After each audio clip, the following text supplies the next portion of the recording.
اللہ اللہ اللہ اللہ اللہ اللہ اللہ اللہ۔ الحمدللہ رب العالمین، والصلاة والسلام علی حبیبہ محمد وآلہ وصحبہ اجمعین، اما بعد فاعوذ باللہ من الشیطان الرجیم، بسم اللہ الرحمن الرحیم۔ بدیع السماوات والارض انا یکون لہ ولد ولم تکن لہ صحبہ وخلق کل شیء وهو بكل شيء علیم۔ اللهم سبحانك لا علم لنا إلا ما علمتنا إنك أنت العليم الحكيم۔ مولاي صل وسلم دائما أبدا على حبيبك من زانت به الرسل۔ معزز سامعین کرام، السلام علیکم ورحمۃ اللہ وبرکاتہ۔ اللہ کریم نے ارشاد فرمایا ہے،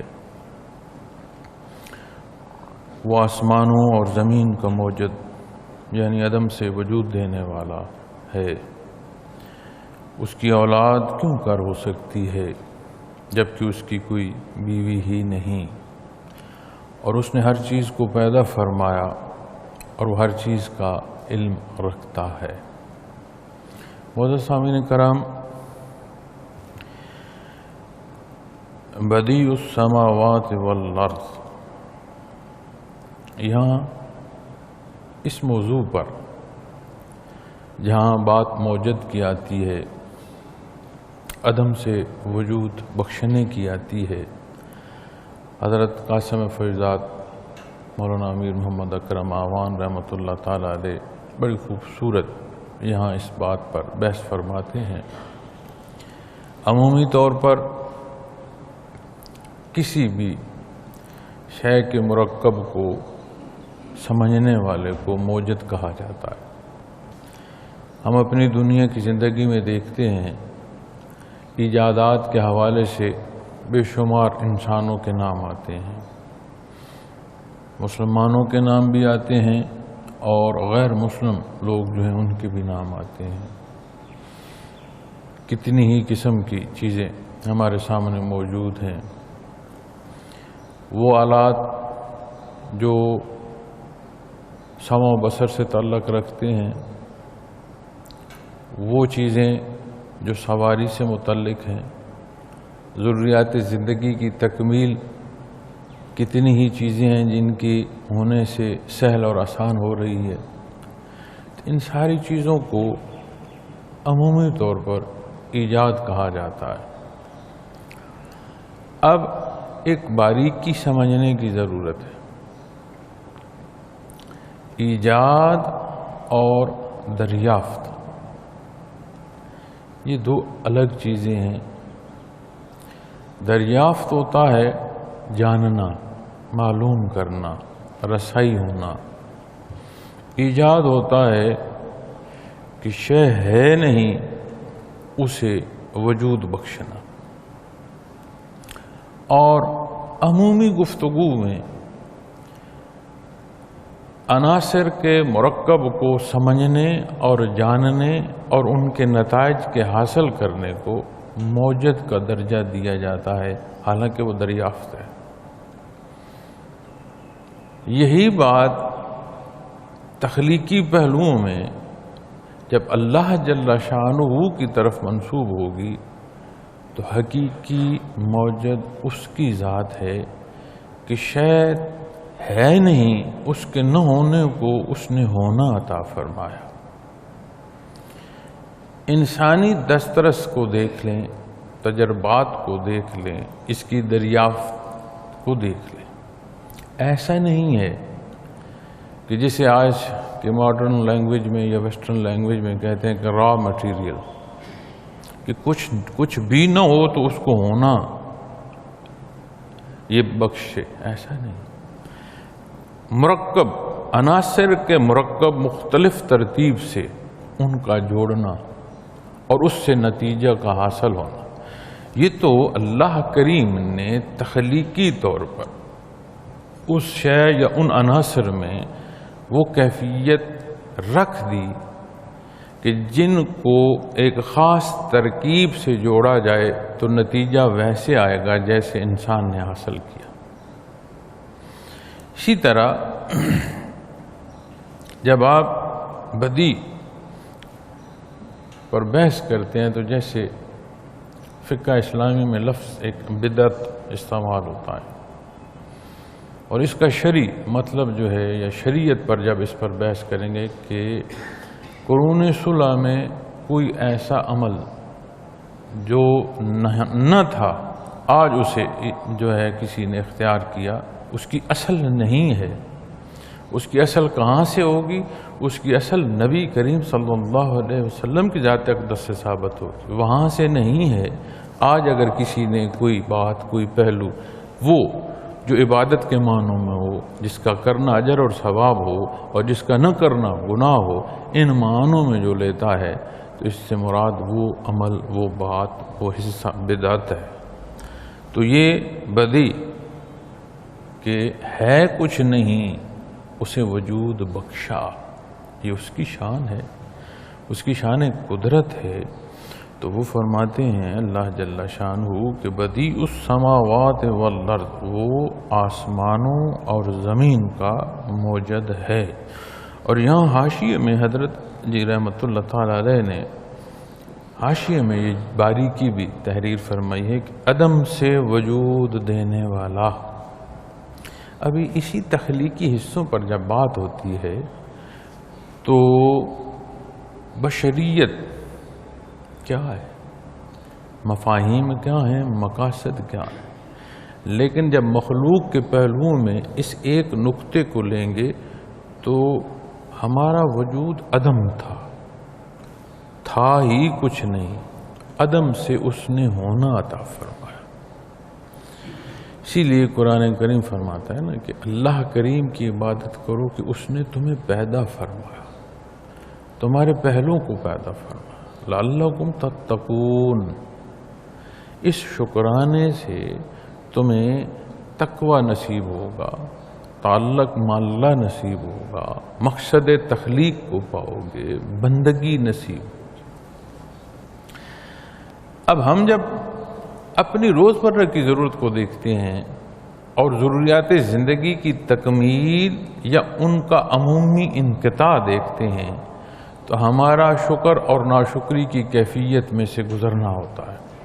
مثلا کسی شے کی اشد ضرورت ہے، کسی پہلوؤں میں بھی تسلسل حیات کے لیے ہے یا لذات دنیا کے لیے ہے، اس شے کا ملنا ہم کہتے ہیں کہ شکر ہے، یہ چیز میسر آئی۔ اسی طرح کسی شے کا، کسی نقصان کا ٹل جانا جو غیر ضروری ہے، نقصان دیتا ہے، جس سے خوف پیدا ہوتا ہے، جس سے انسان بچنا چاہتا ہے، اس سے بچنے میں پھر وہ کہتا ہے شکر ہے میں اس سے بچ گیا۔ اب شے کا ضرورت کے تحت نصیب ہونا یا اس کی ضرورت کا محسوس ہونا، کسی خرابی، کسی خوف سے بچت ہونا، اس سے دور ہونا، یا عمومی طور پر رشتوں میں، روزمرہ کی زندگی میں کتنے ہی پہلو آتے ہیں۔ ہمارے نزدیک ہماری پسند و ناپسند کے مطابق ہونا، یہ وہ حصہ ہے جہاں شکر ادا کیا جائے۔ اب اگر آپ اسے مزید باریکی میں دیکھیں، اس کے معنی بعید میں جا کر بحث کریں، وہ مخلوق جو تھی ہی نہیں، اس کے ہونے میں اس مخلوق کا اپنے ہونے میں کوئی کمال نہیں، ذرہ بر حصہ نہیں، نہ ہونے کو ہونا عطا فرمایا، وہ ہم بھول جاتے ہیں۔ پھر جو تعلق مع اللہ ہے اسے ہم عمومی سطح پر لے آتے ہیں کہ کسی کے ساتھ میں دو اچھے بول بولا، وہ میرے ساتھ اچھائی کر رہا ہے، وہ مجھ سے خوش ہوگا، اس سے میرا تعلق استوار ہوگا۔ کہیں میں نے کسی کی پسند کے خلاف کوئی بات کر دی، کوئی عمل کر دیا، وہ مجھ سے ناراض ہوگا۔ اسی سوچ اور اسی کیفیت کا اطلاق ہم اللہ جل شانہ کی طرف کر دیتے ہیں. یہ اطلاق مخلوق کا مخلوق کی طرف ہے، اور دین سے دوری، دین کا نہ جاننا، اور ان باریکیوں کو اور ان کیفیات کو جنہیں کیفیات محمد الرسول اللہ صلی اللہ علیہ وسلم سے سمجھا جا سکتا ہے، انہیں عمومی جاننا اور اس رستے پر نہ چلنا، یہ باریکیاں نہیں سمجھتی. اور جب یہ باریکیاں نہیں سمجھ آتی تو ہم مخلوق کی طرف جو سوچ اور عمل ہے اسی کا اطلاق ہم خالق کی طرف کرتے ہیں، ہم خطا کھاتے ہیں، ہم اپنے اوپر ظلم کرتے ہیں. آپ عدم سے وجود میں آنا، اس سے اپنے آج پر آ جائیں، اپنے حال پر آ جائیں.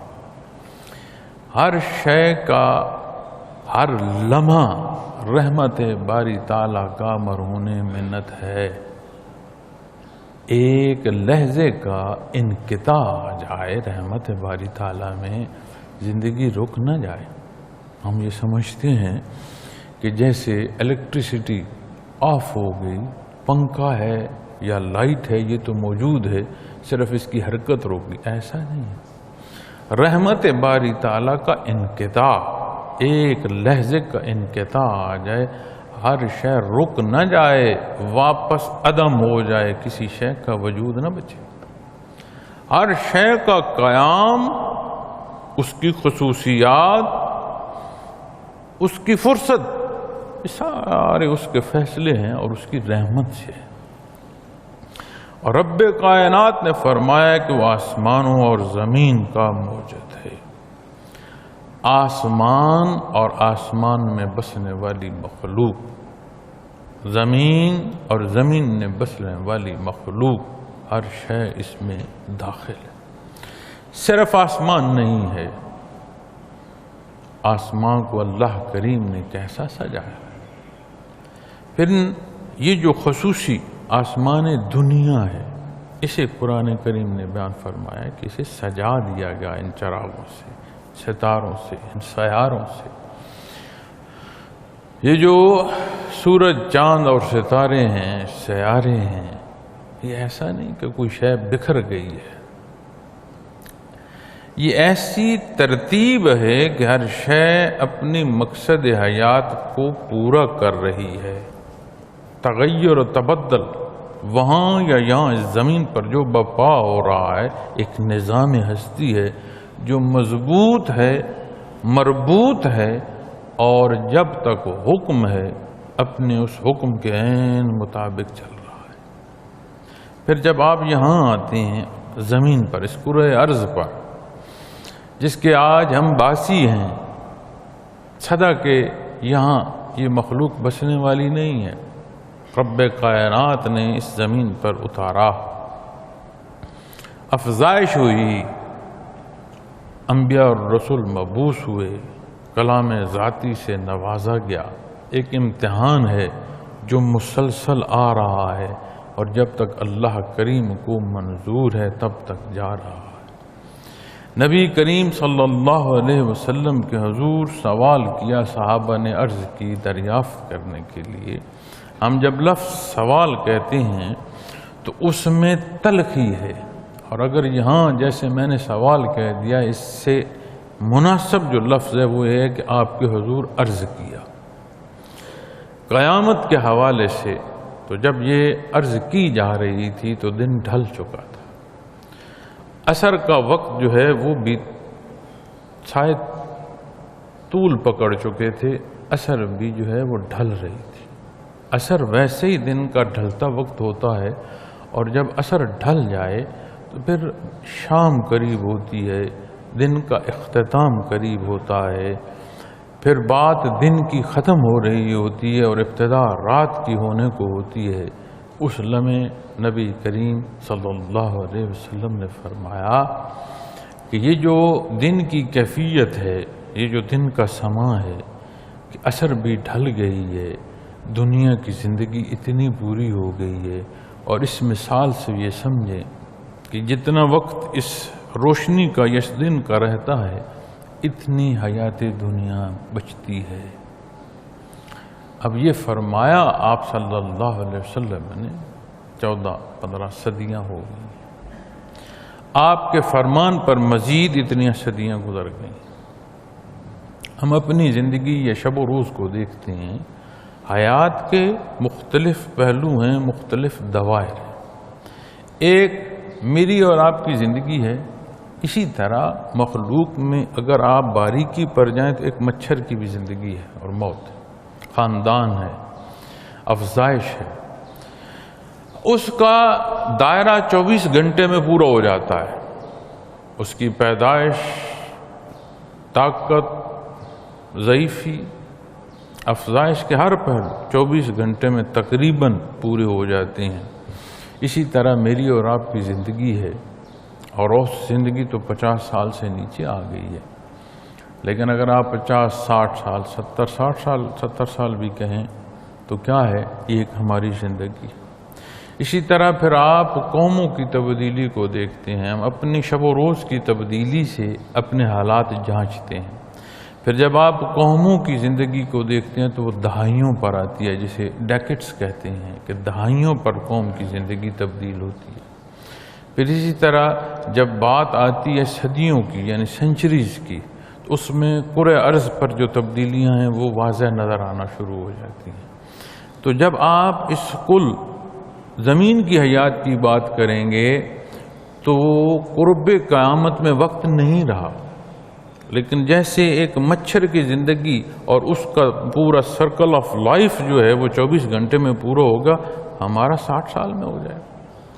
تو ہمیں اس موازنے میں بات کی سمجھ نہیں آ رہی، لیکن جب آپ کلی معنوں میں لیں گے، وسیع معنوں میں لیں گے، تو زندگی جو ہے، حیات جو ہے، یا جو فرصت ہے، یہ بچی کوئی نہیں، بڑی تھوڑی رہ گئی۔ پھر اس سارے میں قیامت صغریٰ ہے، جو موت واقع ہوتی ہے، اس موقع کو نبی کریم صلی اللہ علیہ وسلم نے قیامت صغریٰ کا نام دیا ہے۔ ایک تو ہے کہ سور پھونکا جائے گا، ایک چھوٹی قیامت ہے جب ملک الموت وارد ہوگا، گرفت آئے گی ملک الموت کی، اور وجود کی گہرائیوں میں ڈوب کر فرشتے روح قبض کر رہے ہوں گے، اور پکار ہوگی کہ آج اپنے رب کی طرف، اپنے انجام کو چل اے مسافر۔ تو پھر کتاب عمل کی تو بند ہوگی۔ اب جب کتاب عمل کی بند ہو گئی تو 10 سال میں سور پھونکا جائے، 50 سال میں پھونکا جائے، 1 صدی میں پھونکا جائے، 1 دہائی میں کہاں پھونکا جائے، اس کی تو قیامت قائم ہوگی۔ تو رب کائنات نے جو کچھ پیدا فرمایا ہے وہ تھا نہیں، اس نے ایسے پیدا نہیں فرمایا کہ عمومی انسانی بات ہو، وہ موجود ہے، اس نے وجود بخشا ہے، اور اس زمین میں جو کچھ ہے یہ اس کی تخلیقات کے شاہکار ہیں۔ اب اس سارے میں بندگی کے پہلوؤں سے جو آشنائی ہمیں دین اسلام دیتا ہے، ہر شے کو دیکھتے ہوئے، ہر شے میں عمل میں سے گزرتے ہوئے، ہر چیز سے استفادہ حاصل کرتے ہوئے بندے کو شکرانے کی کیفیت نصیب ہو۔ اور یہ آنکھ اور اس آنکھ کی باریکی، بینائی، سماعت کی باریکیاں، یہ جانچنا، یہ سمجھنا، یہ ابتدا و انتہا نور ایمان سے سمجھ آتی ہے، اس کے بغیر ممکن نہیں ہے۔ تو زمین و آسمان میں جو کچھ ہے اللہ کریم نے پیدا فرمایا، تو یہ سمجھنے کی ضرورت ہے کہ موجد اس کی ذات ہے۔ مخلوق ترتیب کو جمع کرتی ہے تو دریافت کرتی ہے، ڈسکور کرتی ہے، ڈسکورر اسے کہہ سکتے ہیں، انوینٹر اسے نہیں کہہ سکتے۔ انوینشن رب کائنات کی، اس کے پاس را میٹیریل ہوتا ہے، اس کی آمیزش چیزوں کو اور اس کی ترتیب سے یہ چیزوں کو اپنی ضرورت کے استعمال پر لاتا ہے۔ اَنَّا يَكُونُ لَهُ وَلَدٌ وَلَمْ تَكُنْ لَهُ صَاحِبَةٌ۔ اس کی اولاد کیوں کر ہو سکتی ہے جبکہ اس کی کوئی بیوی ہی نہیں؟ یہ مثال جو ہے مرد اور عورت کی، میاں بیوی کی، مذکر اور مؤنث کی، اسباب دنیا میں اگر آپ دیکھیں تو افزائش نسل میں یہ انتہائی ضروری ہے، اور جسے دنیا میں جو رہ رہا ہے وہ جب کسی چیز کو بھی جانچنا چاہتا ہے تو وہ دنیاوی اصول کو دیکھتا ہے۔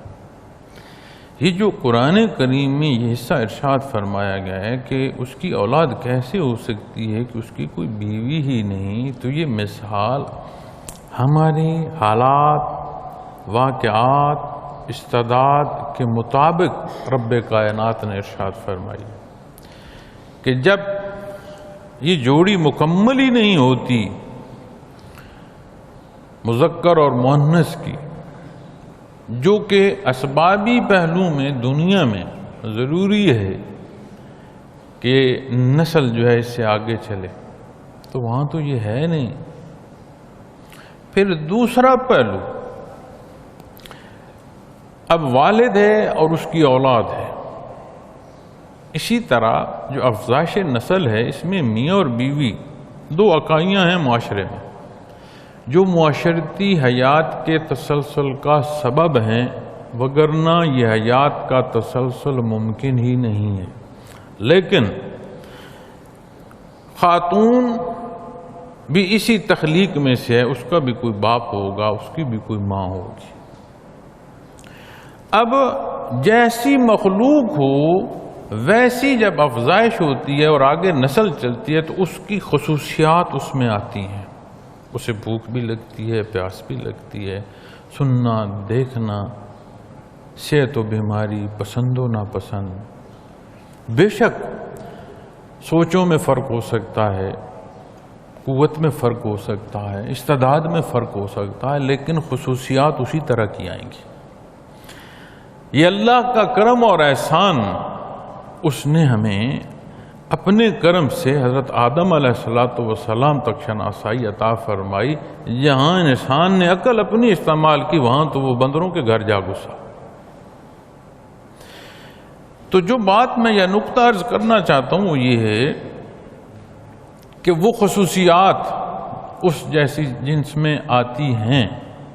اب اگر اللہ کا اسی بارے میں جیسے اس سے پہلے آیات میں فرمایا گیا ہے کہ یہ اللہ کے لیے جو ہیں وہ بیٹیاں گردانتے ہیں کہ اللہ کی بیٹیاں ہیں، فرشتوں کو اللہ کی اولاد کہتے ہیں، اسی طرح اللہ کے انبیاء کو، مقرب بندوں کو مخلوق نے اتنا ظلم کیا کہ ان سے متعلق اللہ کی اولاد کے حوالے سے کہا گیا، گستاخی کی گئی، شرک کیا گیا۔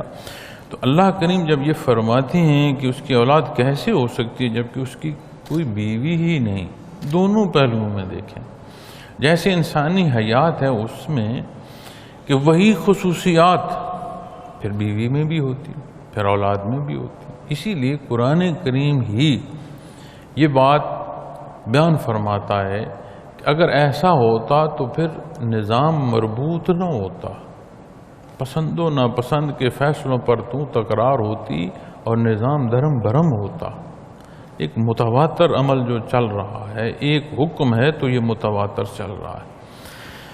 تو یہیں کی مثال دی اللہ جل شانہ نے کہ انسان کو سمجھنے میں آسانی ہو۔ قرآن کریم سہل، عربی زبان وسیع،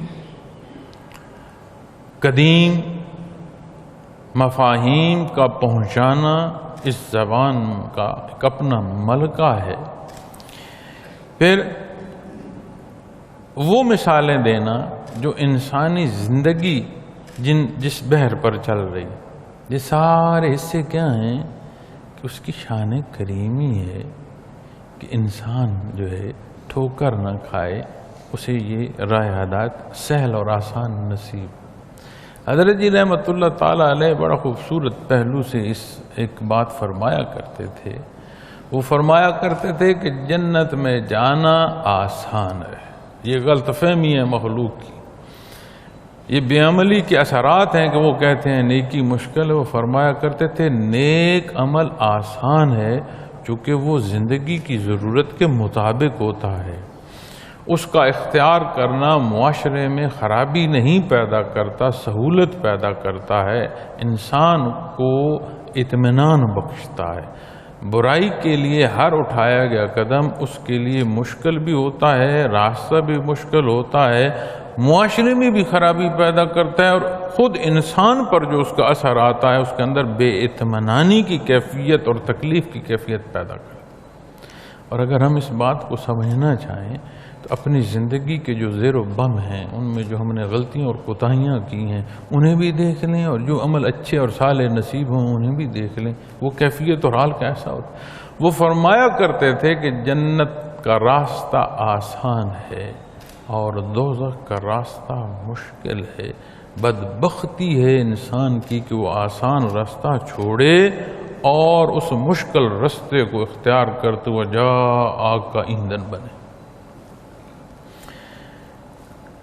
تو خالق کی طرف جب بات آئے گی اسے مخلوق کے پہلوؤں میں نہیں دیکھا جائے گا. وَخَلَقَ كُلَّ شَيْءٍ، اور اس نے ہر چیز کو پیدا فرمایا.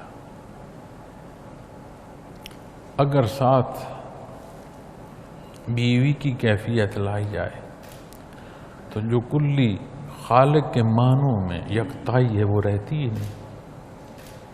جو ابتدائی ایمان ہے کہ کوئی ہے نہیں، لا الہ الا اللہ، سوائے اللہ کوئی الہ نہیں. یہ آگے آیا کریم میں یہ سب بیان ہو رہا ہے، انشاءاللہ اس موضوع پر وہاں پہنچ کر بات کریں گے.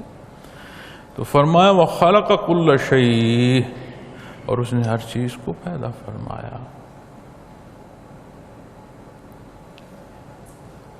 تو جس نے ہر شے کو پیدا فرمایا، جس کے حضور سجدہ ریز ہونا ہماری ضرورت ہے اور مقصد تخلیق ہے اور ہماری بلندیاں ہیں، کامیابیاں ہیں.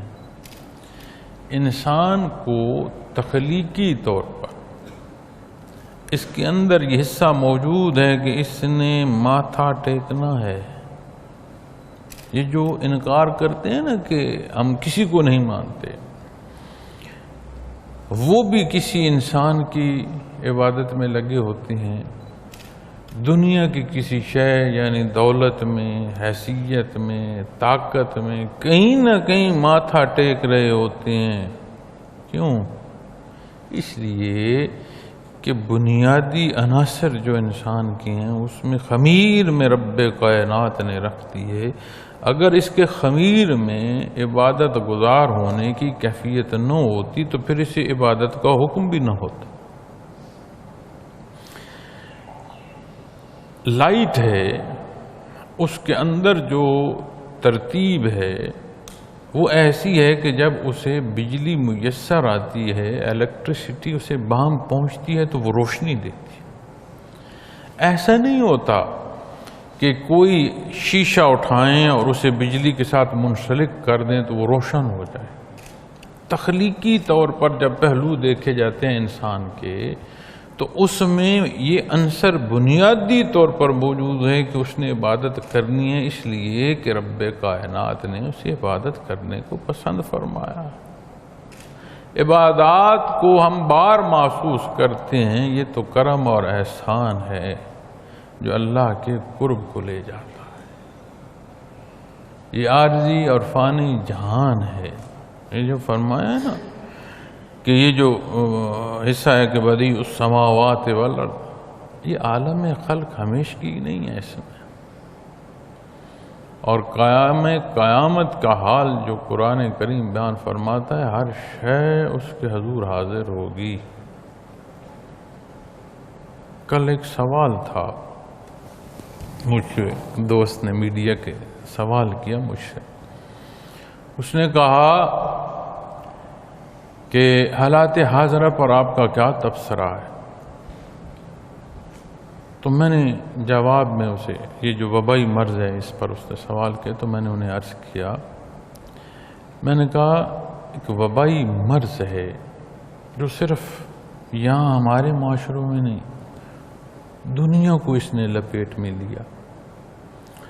ہمارا طرز حیات، ہمارا انداز رابطے کا عامت الناس سے لے کر حکومتی ایوانوں تک ایسا ہے کہ آدھا وقت تو ہم نے صرف کر دیا کہ یہ ہے یا ہے ہی نہیں، یہ مذاق ہے یا یہ کوئی ایسا سٹنٹ ہے جسے کہا جا رہا ہے اور ہے کچھ.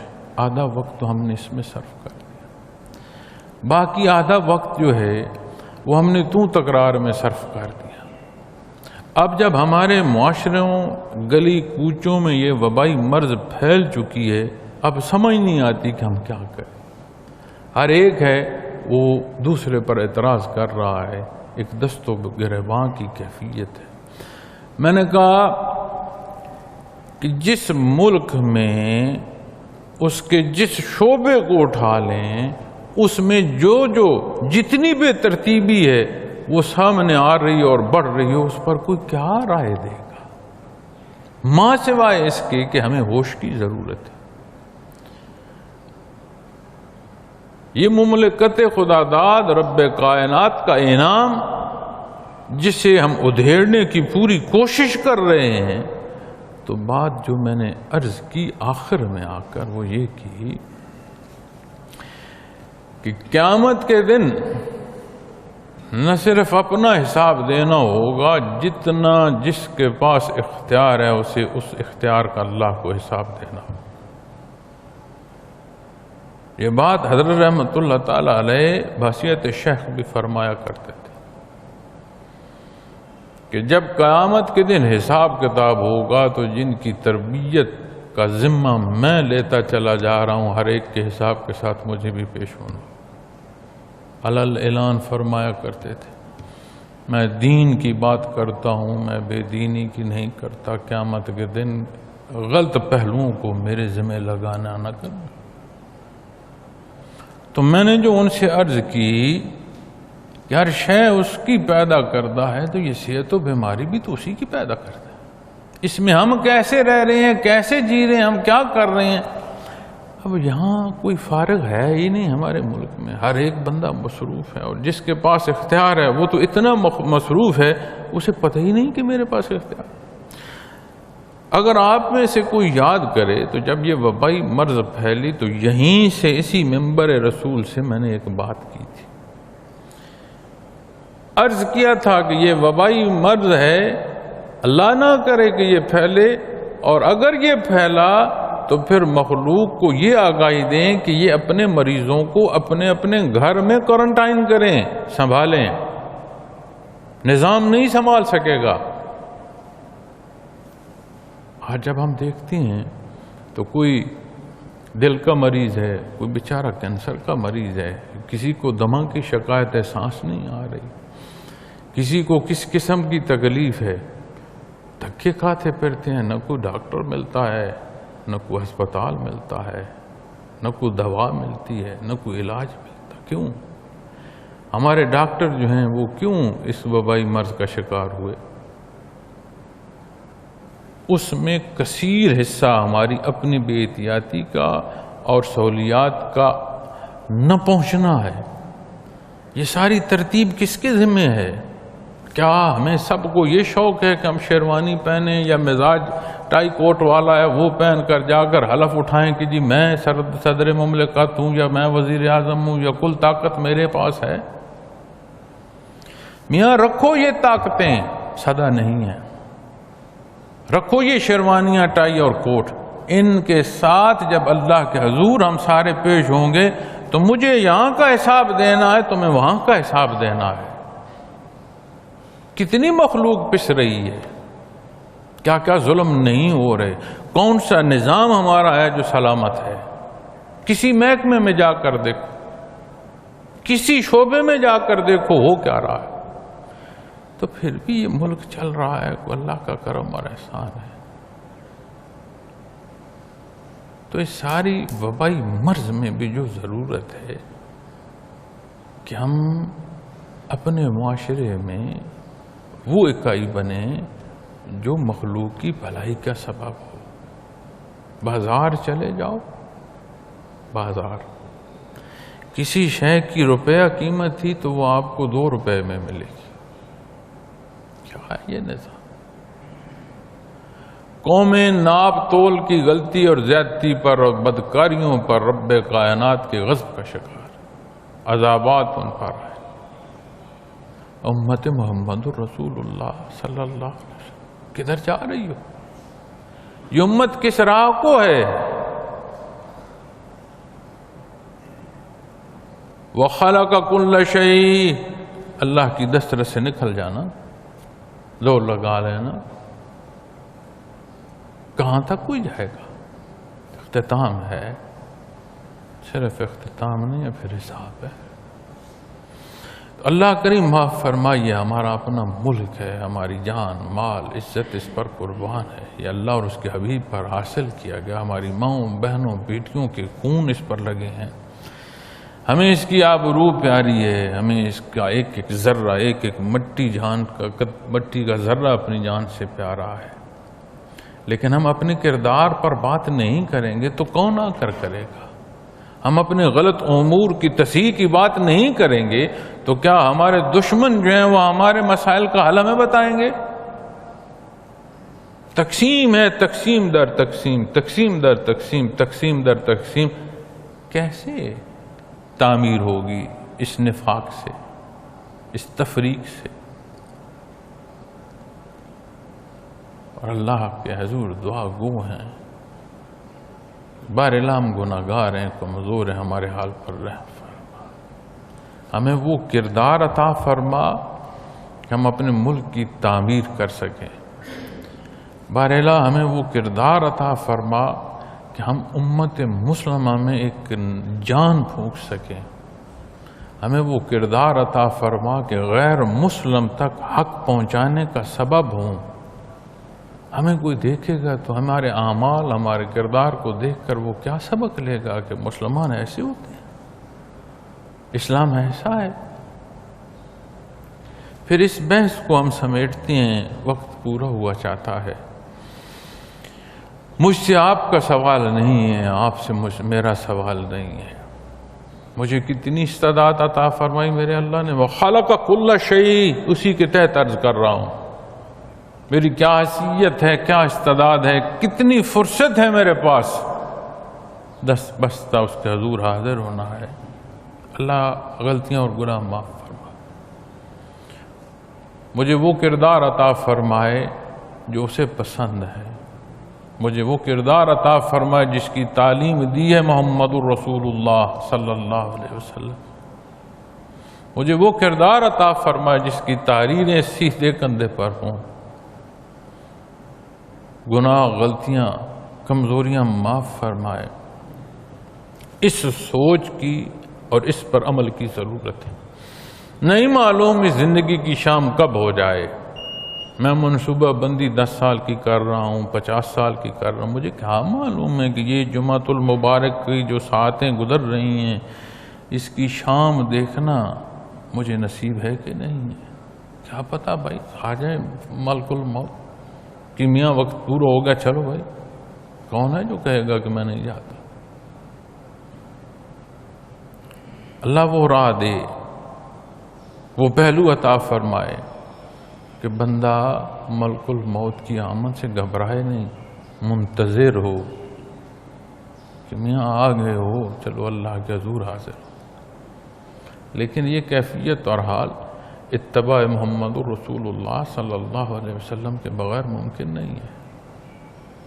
دین دنیا کے امور سے نہیں روکتا، غلط اور صحیح کی پہچان دیتا ہے، ظلم اور زیادتی سے روکتا ہے، امور دنیا اسباب کے تحت اختیار کرنے کا فرماتا ہے۔ نبی کریم صلی اللہ علیہ وسلم کے زمانے مبارک میں چین میں کوئی فقہی بحث نہیں پڑھائی جاتی تھی، کوئی دورہ حدیث نہیں کرایا جاتا تھا، تفاسیر پر کتب کی تحریر نہیں تھی، دنیاوی علوم تھی۔ امتزاج علم کا، دین اور دنیا کا، دونوں پہلوؤں میں آتا۔ آئیں اپنے حصے کا کردار ادا کریں۔ کیا ہو اس بات کو لے کر ہم بیٹھے ہیں کہ میرے ایک عمل سے کیا ہوگا. ہمیں نہیں غرض میرے ایک عمل سے کیا ہوگا. بارش کا ایک قطرہ گرتا ہے اور قطرے گرتے آتے ہیں تو زمین سیراب ہو جاتی. ابابیل کے 3 پتھر تھے، 2 پنجوں میں، 1 چونچ میں. حکم کی تعمیل ہو رہی تھی، نتائج اللہ مرتب فرما رہے تھے. کتنے پتھر گرے، یہ حال اور یہ صورت ابرا بھی نہیں بیان کر سکے گا. کھایا ہوا بھس قرآن کریم فرماتا ہے. بڑے بڑے ہاتھیوں کو اور طاقتور لوگوں کو اور جنگی آلات سے آراستہ لشکر تہس نہس ہو گئی تھی. میرے کرنے سے کچھ ہونا نہیں ہے. میرا کرنا، میرا نیک اور صالح عمل میری تابعداری ہے. میرے اللہ کے حکم کا ماننا ہے. میرے نبی کریم صلی اللہ علیہ وسلم کے ارشادات پر عمل کرنا ہے. میں مکلف ہی نہیں ہوں کہ اس سے آگے ہوگا کیا. وَخَلَقَ كُلَّ شَيْءٍ، نتائج بھی اسی کے دست قدرت میں. وَهُوَ بِكُلِّ شَيْءٍ عَلِيمٌ، اور وہ ہر چیز کا علم رکھتا ہے. میرا بیان، میرا انداز، میرا زور بیان کیا ہے اور میری نیت اور سوچ کیا ہے. کیا میرے الفاظ اپنے آپ کو مقرر منوانے کے لیے ہیں یا درد دل بیان کر رہا ہوں؟ یہ منافقت ہے یا یہ حقیقت ہے؟ یہ اللہ بہتر جانتے ہیں. وَهُوَ بِكُلِّ شَيْءٍ عَلِيمٌ. آئیں اپنے اپنے قلوب کو ایک آئینے کی صورت میں دیکھیں، اپنے اعمال کو دیکھیں، مقابلے چھوڑ دیں. مقابلہ اچھائی اور برائی کی نیت کو کافی ہے. یہ جو مخلوق کو طے کرنا ہے، اپنی حیثیت کا منوانا ہے، چھوڑ دیں. بڑے بڑے لوگ آئے، بڑے بڑے طاقتور لوگ آئے، گئے. جتنی فرصت تھی ہر شے سمٹتی چلی گئی. یہ حصہ بھی سمٹ جائے گا. آئیں اپنے کردار کو دیکھتے ہوئے اپنی کمزوریوں سے دور ہوں، اللہ کے حکم کے تابع ہوں. یہ عظمت ہے، اس کو ہمیشگی ہے، اس میں ہمیشہ بلندی ہے. اور اپنی ذات نہیں، اپنے اللہ ہے، اپنے نبی کریم صلی اللہ علیہ وسلم. قرآن کریم کس کا ہے؟ یہ جو کلام ذاتی ہے، لبائے محمد الرسول اللہ صلی اللہ علیہ وسلم سے عطا ہوا ہے. یہ کس کا ہے؟ میرا. دین اسلام میرا ہے. تو جب میرا ہے تو اس پر عمل میں نے کیا کسی کو دیکھ کر کرنا ہے؟ اللہ کریم ہماری کمزوریاں معاف فرمائے، ہمارے حال پر رحم فرمائے، استقامت فی الدین عطا فرمائے. وآخر دعوانا الحمدللہ رب العالمین. اللہ اللہ اللہ اللہ اللہ اللہ اللہ اللہ